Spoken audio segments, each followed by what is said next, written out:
Ethan Carter had always believed that a home was not merely a structure of brick and mortar. It was a sanctuary forged from hard work, sacrifice, and memories. A decorated military veteran who had served his country with honor, Ethan now devoted his days as a city official. When he wasn't poring over zoning ordinances or ensuring that the community's regulations were fair, he spent countless hours restoring classic cars, a passion that provided him solace and a tangible connection to the past. Nestled in a leafy suburban neighborhood, his house stood as a testament to his perseverance. The sprawling yard, complete with a modest garden and a well-kept garage filled with automotive treasures, was where Ethan found both refuge and inspiration. Each element of his home reflected his personal history. The faded paint on the porch told stories of family gatherings, and the carefully maintained driveway bore witness to years of joyful tinkering on vintage vehicles. But not everyone in the community shared Ethan's sense of respect for tradition. Kerren, the self-appointed enforcer of every petty rule and regulation, reigned over the local homeowners association, HOA, like an iron fist in a velvet glove. As the HOA president, she had convinced herself, and those who followed her lead, that she was the guardian of community standards. With her perfectly coiffed hair and an air of superiority, Kerren prided herself on her absolute control over the neighborhood's aesthetic and behavior. Her disdain for anyone who dared question her authority was evident the moment Ethan's peaceful existence intersected with her rigid worldview. One sultry summer evening, as golden light spilled over the manicured lawns, Ethan prepared to fire up his beloved engine. He took a moment to admire the soft hum of his porch lights, which he had always seen as welcoming beacons rather than violations of some arbitrary rule. However, that evening would mark the beginning of an escalating feud. Kerren first made her presence known by casually strolling up to Ethan's driveway, her expression a mixture of self-righteousness and disdain. "Mr. Carter," she began, her tone clipped, "I'm afraid your porch lights are far too bright for our community standards." Her words, delivered as if they were gospel, left Ethan momentarily baffled. He had never agreed to any such agreement. HOA rules were already burdensome enough, and her sudden intrusion into his personal choices felt like an infringement of his rights. Ethan tried to keep his composure. "Kerren, these lights help me see and feel safe. They're simply a reflection of my personal taste and a practical necessity for my evening work on the cars," he replied evenly. But Kerren's eyes narrowed as she pulled a crumpled final warning notice from her perfectly pressed handbag. "I'm afraid you leave me no choice," she declared. "The rules apply to everyone, even you, Ethan." Though taken aback by her condescension, Ethan sensed that this was more than a simple misunderstanding. Kerren's smug assertion of power hinted at an agenda that was as personal as it was bureaucratic. As the summer night deepened, Ethan's mind churned with questions. Was this a one-time imposition, or had Kerren resolved to micromanage every aspect of life in their neighborhood?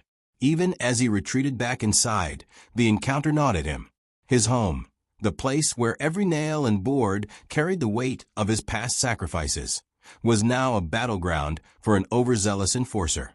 The injustice of the situation sparked a fire within him, a determination to stand up for the rights of not just himself, but for every neighbor who might soon be forced to bow to unreasonable dictates. Ethan knew that the path ahead would be fraught with conflict, but he also understood that silence in the face of tyranny was a luxury he could not afford. That first confrontation marked the beginning of a long war against a system designed to suppress individual freedoms in the name of community order. As Ethan lay awake that night, listening to the familiar creaks of his home, he made a silent vow. He would not allow Kerren or anyone else to trample on his hard-won independence. The peaceful rhythm of his life was about to be shattered, and Ethan was prepared to fight for every inch of his personal liberty. The morning after the fateful confrontation, Ethan awoke to a new, unwelcome sight. Affixed to his front door was a brightly colored envelope bearing a hefty fine of $750, an official notice citing a violation of community light regulations. The message was clear. Compliance was not optional. Kerren, standing on the sidewalk with her arms folded and a smirk that betrayed her sense of superiority, announced to anyone passing by, The rules apply to everyone, Ethan. Ethan's heart pounded as he read through the legal jargon. As a city official, he was intimately familiar with local ordinances, and the notice struck him as not only arbitrary, but also grossly inflated. In a measured tone that belied the storm raging within him, he responded, "Kerren, this fine is baseless. I abide by local laws, and I know my rights." His voice, though calm, carried the weight of a man who'd learned through experience that silence was the enemy of justice. Kerren, however, was unmoved. Her demeanor was that of a commander issuing orders rather than a neighbor resolving a misunderstanding. "This is a final warning," she intoned, her eyes glinting with self-assured malice. "Either you adjust your lights or face further consequences." With that, she turned and walked away, leaving Ethan to ponder the absurdity of the situation. Refusing to accept what he saw as a blatant misuse of power, Ethan immediately set about gathering evidence. He meticulously photographed his porch, the lights aglow in a warm, inviting manner, and documented the fine with a video that captured Kerren's parting words. The next step was clear. He filed a formal complaint with the local zoning office, confident that the law would vindicate him. Yet even as he took this action, he sensed that Kerren had no intention of letting the matter rest. Within days, a string of unexpected events unfolded. Anonymous complaints began flooding the city office concerning Ethan's property. Inspectors arrived at his doorstep unannounced, clipboard in hand, and began scrutinizing every inch of his home for any infraction. Though Ethan knew that his house was in perfect compliance with both local laws and common sense, the barrage of inspectors and the barrage of bureaucratic red tape made it abundantly clear that this was no routine inquiry. It was a deliberate attempt to bully him into submission. Throughout the ordeal, Kerren played the role of the ever-present overseer, her smug satisfaction evident as she casually mentioned to other residents that everyone must follow the rules. In the midst of the chaos, Ethan received little support from his neighbors. Many were too intimidated by the HOA's clout, or perhaps they were simply resigned to the status quo. Yet, deep down, a quiet murmur of discontent was beginning to ripple through the community. The local media even caught wind of the controversy. A small feature in the local paper highlighted Ethan's plight as an example of overzealous rule enforcement, drawing both sympathy and outrage from readers. For Ethan, the escalating pressure was a double-edged sword. While it affirmed his belief that he was standing on the right side of history, it also made him painfully aware of the insidious nature of unchecked authority. As the days turned into weeks, Kerren's tactics grew bolder. With every new fine and every surprise inspection, she seemed to be pulling every trick from the HOA handbook. But each move only strengthened Ethan's resolve. His initial confrontation had been a spark, and now that spark was igniting a blaze of resistance. He began consulting legal documents and reaching out to trusted colleagues in the city council, determined to arm himself with the facts. His research unearthed numerous precedents and local laws that not only invalidated Kerren's claims, but also exposed potential abuses of power by the HOA. By the end of the second week, Ethan had transformed his modest rebellion into an organized campaign. Flyers were discreetly posted around the neighborhood, detailing tenants' rights and the proper procedures for contesting arbitrary fines. Ethan found allies among other homeowners who had quietly suffered under Kerren's rule. Their whispered stories of similar encounters provided a glimmer of hope that they were not alone in facing this tyranny. Yet even as the community began to stir, Kerren maintained her iron grip, confident that her position as HOA president rendered her actions indisputable. As Ethan closed another day of meetings and legal consultations, he couldn't shake the feeling that this was only the beginning. The conflict had evolved from a single notice on his door into a full-blown struggle, a battle between an individual's right to live peacefully and an organization's relentless quest for control. In the weeks that followed, the tension in the neighborhood escalated dramatically. Ethan soon discovered that Kerren's crusade against him was not an isolated incident, but rather a systematic abuse of power designed to keep every homeowner in line. The HOA's tactics began to morph into more aggressive and, at times, downright illegal maneuvers. Kerren started issuing false violation notices for fabricated infractions, threatening eviction, and even hinting at property seizure for those who dared to defy her orders. It was during one of these heated days that Ethan's curiosity was piqued by a hushed conversation he overheard in the hallway of a neighbor's home. Two residents whispered about mysterious donations made to the HOA funds, hinting that the fines levied against defiant homeowners were being funneled into Kerren's personal coffers. The idea that Kerren might be using her position for personal gain ignited a spark of determination in Ethan. No longer could he stand by while corruption seeped into the very fabric of his community. Armed with his camera and a notebook, Ethan began to document every irregularity he could find. He installed discrete cameras around his property, capturing footage of inspectors arriving without proper authorization and recording suspicious interactions between Kerren and several board members. His days were consumed by relentless investigation, scouring meeting minutes, cross-referencing city records, and following up on anonymous tips from sympathetic board members who had grown weary of Kerren's unilateral decisions. One chilly autumn evening, as the sun dipped below the horizon and cast long shadows over the neighborhood, Ethan received a discreet tip from an unlikely ally, a board member who, tired of Kerren's unchecked power, decided to confide in him. This whistleblower revealed that several of the HOA's donations were, in fact, hush money for silence. Even more damning was the evidence that Kerren had been misappropriating funds meant for communal improvements to cover her personal expenses, including lavish parties and expensive home renovations. Fueled by this revelation, Ethan set about gathering incontrovertible proof. He began secretly recording conversations during HOA meetings, carefully piecing together statements that contradicted the official narratives on file. Every piece of evidence added up to a larger picture. Kerren was not only overstepping her bounds, she was actively corrupting the system for her own benefit. The conflict reached a fever pitch when Kerren, realizing that her control was slipping, escalated her tactics further. In an effort to intimidate Ethan, she summoned local law enforcement under the guise of investigating supposed health and safety violations on his property. Officers arrived at his door one drizzly morning, clipboard in hand and a stern expression on their faces, intent on scrutinizing every detail of his meticulously maintained yard. Ethan, already armed with legal knowledge and documented proof, calmly allowed them to inspect his property, even as he recorded the entire process on his phone.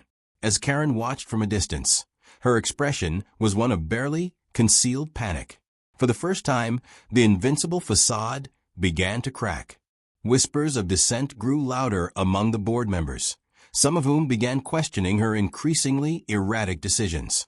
"Are we really doing this for the benefit of the community?" one member muttered during a closed meeting, a comment that, though hushed, carried the weight of collective frustration. Ethan's investigation, which had started as a personal battle, was now evolving into a community-wide inquiry into HOA corruption. His network of sympathetic neighbors grew by the day, and soon he had compiled a dossier that detailed every instance of misconduct. Photographs of unauthorized fines, videos of secret meetings, and recorded conversations all painted a damning picture of Kerren's abuse of power. Every piece of evidence was another nail in the coffin of the tyrannical HOA.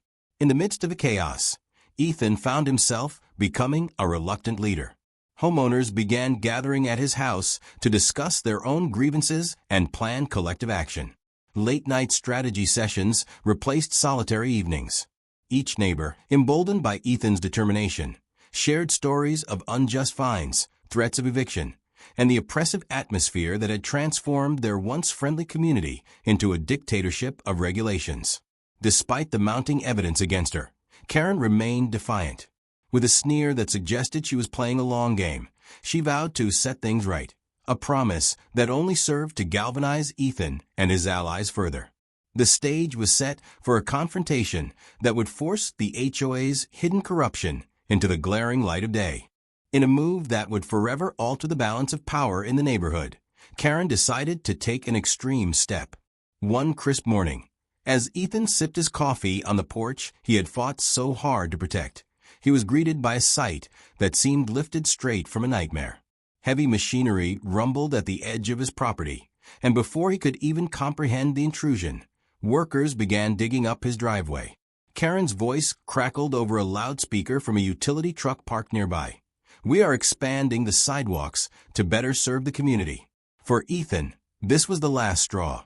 The blatant disregard for his property rights and the audacity of Kerren's actions compelled him to act immediately. Determined not to be bullied any longer, he marched to the next scheduled HOA meeting armed with a thick file of legal documents.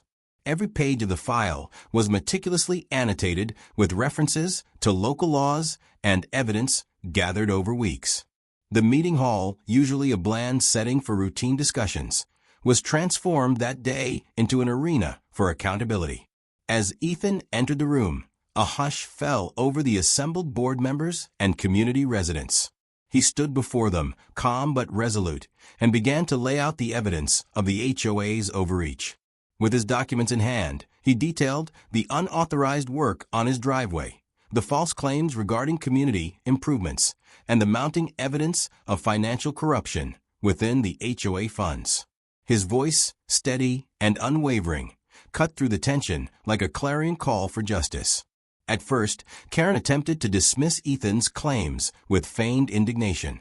"This is for the betterment of the community," she insisted, her tone growing defensive as murmurs of disbelief swept through the crowd. But as Ethan methodically referenced local statutes and presented clear photographs and video evidence, even the most loyal supporters of the HOA began to waver. One by one, skeptical faces turned toward Kerren with expressions that mixed confusion, anger, and disillusionment. A pivotal moment came when a respected longtime resident, who had quietly observed the proceedings, stood up to speak.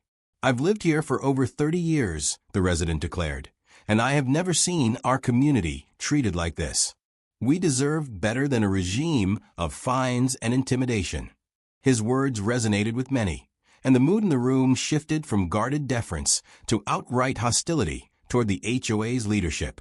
Kerren's attempt to reassert control crumbled under the weight of undeniable evidence. Even a few board members, who had previously been silent enablers, began questioning her authority.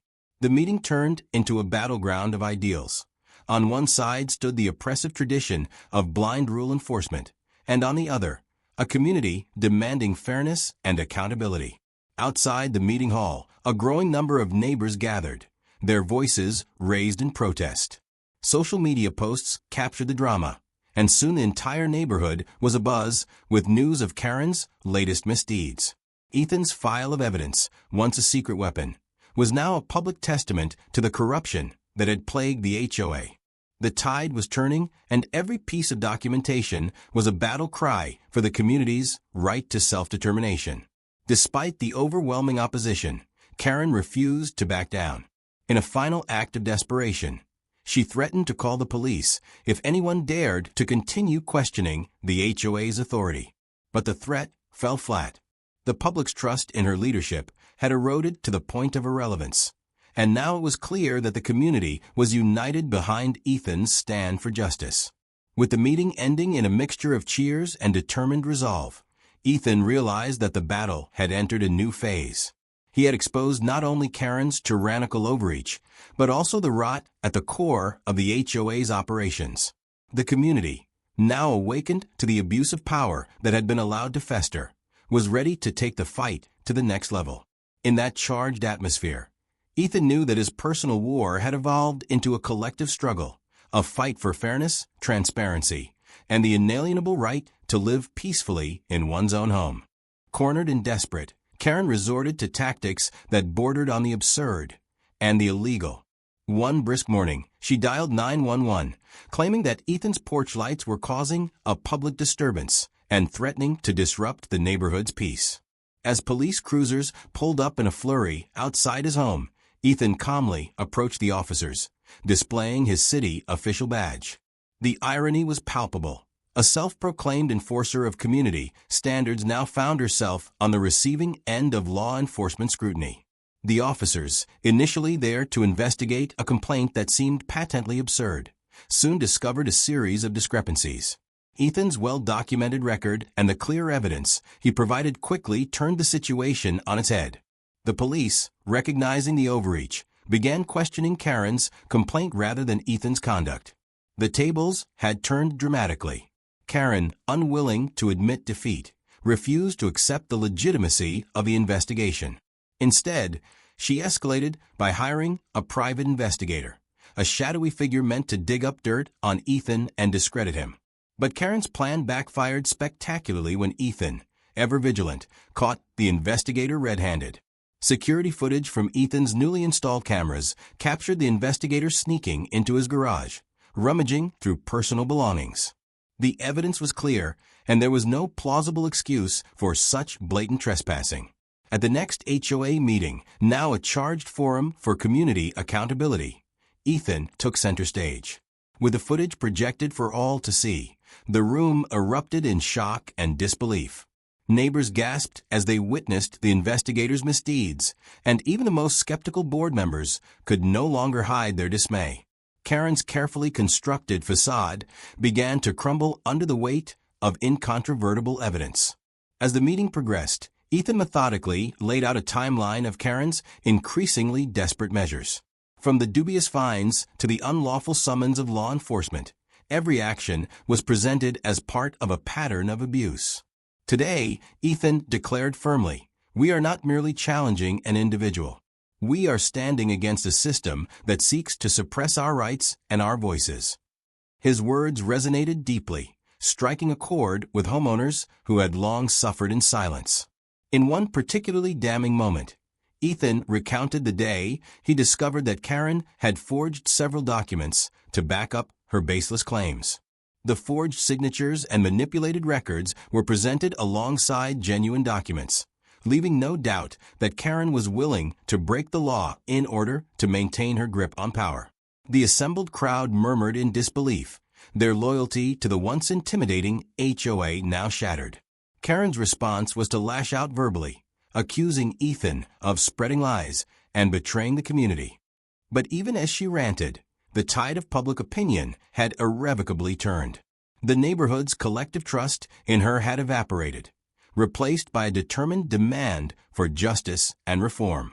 As the meeting drew to a close, it was clear that Kerren's final, desperate moves had sealed her fate. Not only had she endangered her reputation, but she had also provided the community with the undeniable proof needed to initiate legal action.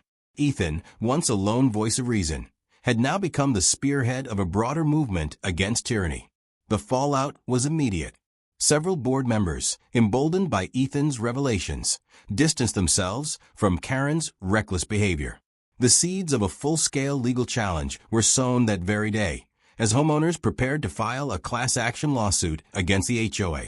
Kerren's attempt to involve law enforcement, her underhanded tactics, and the criminal behavior she had exhibited were now all laid bare for the public and the courts to see.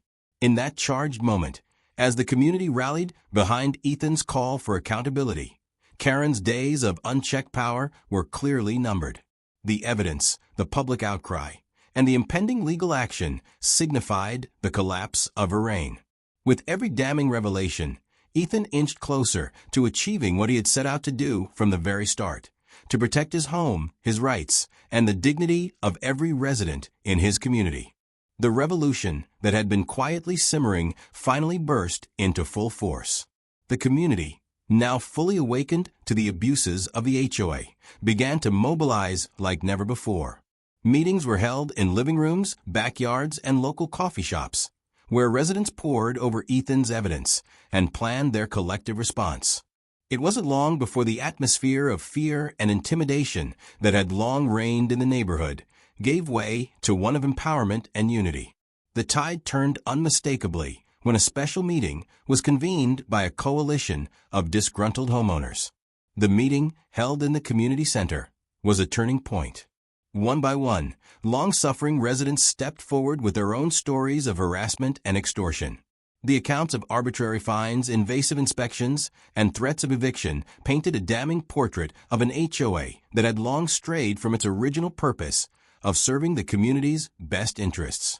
Amid the mounting pressure, Kerren's position became untenable.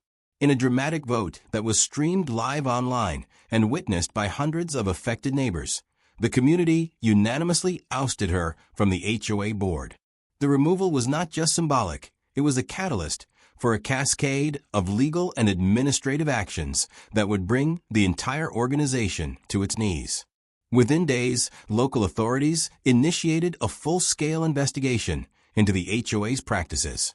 The city, having already taken notice of Ethan's formal complaints, began to unravel a network of financial improprieties and administrative overreach that had plagued the board for years.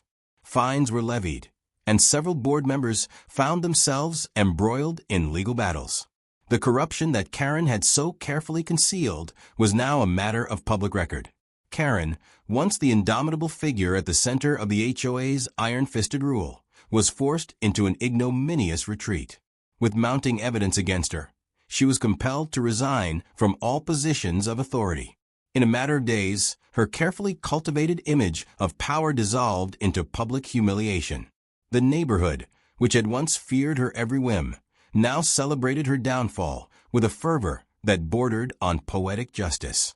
Ethan, who had spearheaded the revolt with quiet determination and unwavering resolve, found himself at the center of a newfound community spirit. Neighbors who had once lived in the shadows of intimidation now walked with their heads held high, their voices united in the demand for transparency and fairness. The air of defiance that had been nurtured in secret was now on full display, and the collapse of the HOA was inevitable. The final blow came when the city's legal team announced that the entire HOA was under investigation for illegal enforcement of non-existent rules. The class action lawsuit that Ethan had helped organize was gaining traction, and the legal consequences for the board were severe. Not only were fines being imposed, but several individuals associated with the board were facing criminal charges related to fraud, forgery, and abuse of power. As the community celebrated its hard-won victory, Ethan took a moment to reflect on the journey. His quiet suburban home, once the battleground for an absurd conflict over porch lights and petty fines, had become a symbol of resistance and resilience. Every corner of the neighborhood now echoed with the story of how an entitled regime had been dismantled by the very people it sought to oppress. On a crisp morning, as Ethan sipped his coffee on that same well-lit porch, he allowed himself a rare moment of triumph. The scars of the battle were still visible, reminders of a time when injustice reigned, but they were now also markers of victory. The community had reclaimed its dignity, and the lessons learned in that long, hard struggle would serve as a beacon for all who believed in the power of unity and justice. In the wake of Kerren's dramatic ousting and the community's resolute stand, the full legal ramifications of the HOA's abuse of power began to take shape. The city's investigation quickly turned into a full-blown legal onslaught. Public records revealed a trail of improper fines, fabricated violation notices, and misappropriated funds that painted a picture of institutional corruption. Homeowners, now emboldened by the transparency and unity of their movement, joined forces to file a class action lawsuit against the HOA. The lawsuit was not just a symbolic gesture. It was a rigorous legal challenge against an organization that had overstepped its authority for far too long. With evidence meticulously compiled by Ethan and his team of concerned citizens, the case was presented before the courts with clarity and irrefutable proof of misconduct. As legal proceedings advanced, news outlets picked up the story, amplifying the voices of the victims and shining a spotlight on systemic abuses. Several board members, once sheltered by Kerren's intimidating presence, found themselves under intense scrutiny. Legal charges ranged from fraud and forgery to abuse of power and corruption. The city imposed steep fines on the HOA, and in a decisive move, authorities began the process of dissolving the entire board. For many residents, the legal consequences represented a long overdue measure of accountability, a signal that no one was above the law. Ethan, who had played a pivotal role in orchestrating the lawsuit, was lauded for his determination and unwavering commitment to justice. His final power move involved presenting additional evidence that linked the HOA's leadership to personal financial gain at the expense of the community. The revelation not only bolstered the lawsuit, but also cemented the narrative of a crooked system being dismantled brick by brick. As the legal process unfolded, the community watched with a mixture of satisfaction and cautious optimism. Each court hearing, every public statement by the city officials, and the mounting legal penalties all served as a resounding affirmation that justice was finally catching up with those who had abused their power. The collapse of the HOA, once seen as a remote possibility, was now an inevitable outcome. The dissolution of the HOA was more than just a legal formality. It marked the end of an era of tyranny and intimidation. The lessons learned from the ordeal would serve as a powerful reminder that no matter how entrenched corruption might become, a united community, armed with truth and resilience, could reclaim its freedom. As the legal hammer fell on the HOA, Kerren's personal life began to unravel in a cascade of humiliations and setbacks. Public scrutiny, legal indictments, and community outrage left her with no safe haven. Once a figure who had paraded herself as the guardian of neighborhood standards, Kerren was now forced to confront the consequences of her own hubris. With her reputation in tatters, Kerren was compelled to sell her home, the very symbol of her authority, and retreat from public life. News of her downfall spread quickly, and neighbors no longer whispered about her in hushed, fearful tones. Instead, they recounted her dramatic missteps with a wry sense of satisfaction. Her car was repossessed after creditors uncovered her financial misdeeds, and even her closest associates began distancing themselves from the scandal. In a final twist of irony, Kerren found herself seeking employment in a neighboring community. Rumors circulated that she had secured a position as an assistant property manager for yet another HOA. On the very day she began her new job, as she shuffled into the office in a feeble attempt to rebuild her shattered identity, Ethan happened to pass by. Their eyes met, a silent exchange loaded with the weight of all that had transpired. "I hope you like following the rules," Ethan remarked coolly, a final mic drop that encapsulated the poetic justice of the situation. For Kerren, every step now was a reminder of her failures, a far cry from the days when she ruled with an iron fist. Her personal and professional misfortunes were a living testament to the consequences of abusing power. The once feared enforcer of the neighborhood had become a cautionary tale, and even the most staunch defenders of the old ways could not ignore the transformation. The personal collapse was compounded by the legal proceedings. Kerren faced not only public humiliation, but also the prospect of further criminal charges, as evidence of her misconduct continued to emerge. Her former allies, now eager to distance themselves from her scandal, offered no solace. Instead, her life became a series of ignominious headlines and whispered judgments, a living reminder that the abuse of power comes at a steep price. As the community moved forward, the memory of Kerren's tyranny served as a rallying cry for renewed vigilance. Her personal downfall became emblematic of a broader shift, a neighborhood reclaimed by its residents, where fairness and transparency now reigned supreme. The era of intimidation was over, replaced by a promise that no one would ever again be allowed to trample on the rights of others. Months later, the neighborhood had transformed.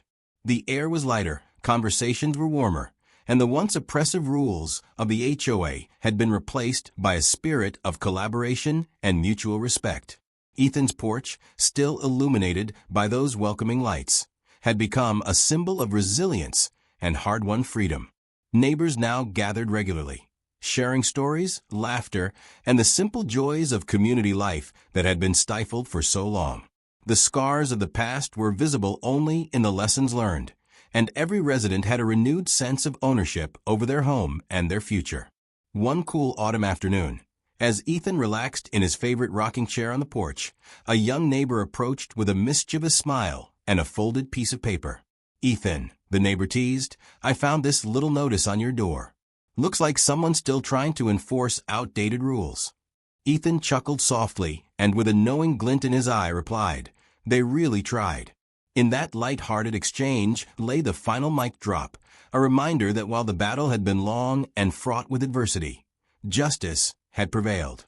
The tyrannical era of Kerren and the corrupt HOA was firmly consigned to history, replaced by a future where every resident had a voice and a stake in their community. As dusk settled and the porch lights shimmered against the deepening sky, Ethan took one last look around. In the laughter of children playing in the yard and in the contented conversations of longtime friends, there was an unmistakable promise that the spirit of unity and fairness would continue to guide them, long after the echoes of tyranny had faded into memory. Fade to black.